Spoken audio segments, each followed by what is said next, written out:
যখন আমি ছোট ছিলাম আমার মা আমাকে একটা মাফিয়া গ্রুপের কথা বলেছিল। তিনি বলেছিলেন যে তোমার বাবাকে কেউ মেরে ফেলেছিল আর তুমিও হারিয়ে গিয়েছিলে। তিনি আমাকে নিয়ে খুব ভয় পেতেন। তার মনে হতো যেন আমার সাথেও এমন কিছু না হয়ে যায়। আলায়না আর এগোতে পারল না। তার কথা শুনে অভিনব এমন অনুভব করল যেন কেউ তার হৃদয়ে ছুরি বসিয়ে দিয়েছে। সে আলায়নার চোখের দিকে তাকিয়েছিল। সে বুঝে গেল আলায়না একদমই আন্দাজ করতে পারেনি যে তার বাবাকে কে হত্যা করেছিল। এমন সময় আলাইনা জিজ্ঞেস করল, একটা কথা সত্যি করে বলো অভিনব, তুমি অনন্যা সিংয়ের সাথে কেন আছো? তুমি কি তাকে ভালোবাসো? অভিনব বাকি নিজের গ্লাসটা মনোযোগ দিয়ে টেবিলে রাখল। তারপর বলল, আমার মনে হয় না আজকের পর আমাদের এভাবে দেখা করা উচিত। এটা আমাদের দুজনকেই বিপদে ফেলতে পারে। আর অনন্যার সাথে থাকার ব্যাপারে এর উত্তর তুমি নিজেই দিয়ে ফেলেছ। আমি অনন্যাকে ভালোবাসি কিনা এই প্রশ্নের আমার একটাই উত্তর আছে। আমার জীবনে ভালোবাসা শব্দটা অনেক আগেই হারিয়ে গেছে।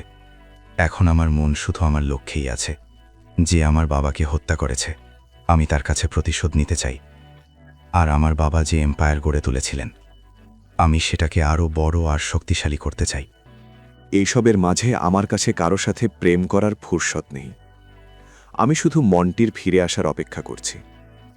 যতক্ষণ না সে ফিরে আসে ততক্ষণ আমার জন্য সিং পরিবারের নাকারা জামাই হয়ে থাকাই ঠিক আছে।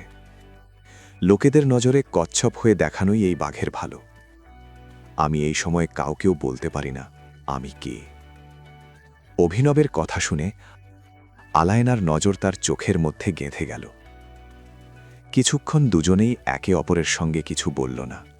শেষে আলায়না গভীর শ্বাস নিয়ে বলল, ভালোবাসা কারো জীবন থেকে হারিয়ে যেতে পারে না অভিনব। তুমি ভালোবাসা থেকে পালাতে পারো, কিন্তু সেটা তোমাকে সব সময় ধরে ফেলবে। আমি আবার সেই একই প্রশ্ন করব, তুমি কি অনন্যা সিংকে ভালোবাসো? না, আমি তাকে ভালোবাসি না। আর হ্যাঁ, পরের বার যদি তুমি আমাকে দেখা করতে চাও তাহলে আমাকে কোনো হোটেল বা ক্লাবে ডাকবে। আমি এখানে আসতে পারবো না। এটা শুনেই আলায়না তার চোখের দিকে তাকিয়ে রইল। অভিনব তার চোখে হালকা একটা দুঃখ দেখতে পেল। সে কথা ঘোরানোর জন্য বলল, আমি শুনেছি আমাদের গ্রুপে কোনো গুপ্তচর ঢুকে গেছে। এই কথা শুনেই আলায়না ঝটকা দিয়ে বলল, হ্যাঁ, কিন্তু সে আমার পথে নেই। আমার কাছে গুপ্তচর আর গদ্দারদের জন্য কোনো জায়গা নেই। তাদের খবর পেলেই আমি তাদের শেষ করে দেব। অভিনব হাসল আর বলল, শুনে ভালো লাগল। আমি শুনেছি মন্টি এই মাসে আসবে। তুমি কি তার আসা পর্যন্ত অপেক্ষা করবে? অভিনব মাথা নেড়ে হ্যাঁ বলল। হ্যাঁ, আমি অপেক্ষা করব।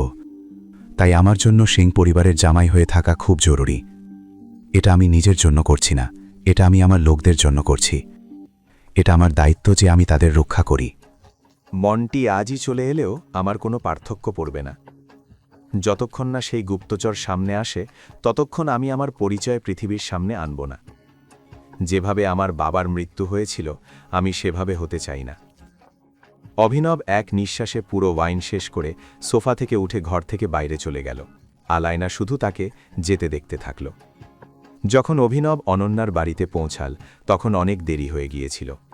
রাত হয়ে গিয়েছিল আর আলায়নার বাড়িতে কিছু না খাওয়ার কারণে তার খুব জোরে ক্ষুধা লাগছিল। বাড়িতে এসেই সে কাজের মেয়েকে ডাকল, কিন্তু একজনও কাজের মেয়ে উত্তর দিল না। এখন কি করি? হ্যাঁ, একটা কাজ করি, নিজের জন্য নিজেই কিছু বানিয়ে নিই। এটা ভেবে সে রান্নাঘরে চলে গেল। সে নিজের জন্য পরোটা বানাতে যাচ্ছিল। আলমারি খুলে আটা খুঁজতে লাগল। আটার ডিব্বা পেয়ে সেটাকে প্ল্যাটফর্মে রাখল আর আটা মাখার জন্য থালা খুঁজতে লাগল। সে জানত না যে এত শব্দ হচ্ছে। হঠাৎ সে কারো পায়ের শব্দ শুনল। যেই ঘুরে তাকালো, শর্মিলা তার সামনে দাঁড়িয়েছিল। তুই আমার রান্নাঘরে কি করার চেষ্টা করছিস? শর্মিলা কঠোর গলায় জিজ্ঞেস করল। অভিনব গভীর শ্বাস নিয়ে বলল, ক্ষুধা লেগেছে, পরোটা বানাচ্ছি। এর কোনো দরকার নেই। তোর ক্ষুধা লেগেছে না, তাহলে লেগে থাক। তোকে কিছু বানানোর দরকার নেই, কারণ আমি তোকে কিছু বানাতে দেব না। এটা আমার রান্নাঘর, দয়া করে এখান থেকে বেরিয়ে যা। কিন্তু আমার সত্যিই খুব ক্ষুধা লেগেছে। যদি তুই নিজের থেকে বেরিয়ে না যাস তাহলে আমাকে গার্ডদের ডাকতে হবে। তারা তোকে ধাক্কা মেরে বাইরে বের করে দেবে। অভিনব খোলা আটার ডিব্বাটার দিকে তাকালো, তারপর গভীর শ্বাস নিয়ে রান্নাঘর থেকে বেরিয়ে গেল। সে বেরিয়ে যাওয়ার আগে শর্মিলা আবার চিৎকার করে বলল, যা আমি তোকে বলেছি সেটা ভুলে যাওয়ার ভুলটাও করিস না। তুই আমার জামাই না, মানে না তো না। আমার জামাই শুধু চিরাগ, আর সে খুব তাড়াতাড়ি তোকে এখান থেকে তাড়িয়ে দিয়ে তোর জায়গায় বসে যাবে। যদি তোর মনে হয় তুই এই বাড়ির, এই পরিবারের অংশ, তাহলে এই ভুল ধারণাটা যত তাড়াতাড়ি সম্ভব নিজের মাথা থেকে বের করে দে। অভিনব শর্মিলার তিক্ত কথাগুলো শোনার অভ্যেস হয়ে গিয়েছিল, তাই সে কিছু বলল না। সে শুধু অনন্যার ঘরের দরজার বাইরে গিয়ে দাঁড়ালো। ভেতর থেকে অনন্যার জোরে জোরে হাসার আওয়াজ আসছিল। এখনই পকেট এফএম অ্যাপ্লিকেশন ডাউনলোড করুন, লিংক বর্ণনায় দেওয়া আছে।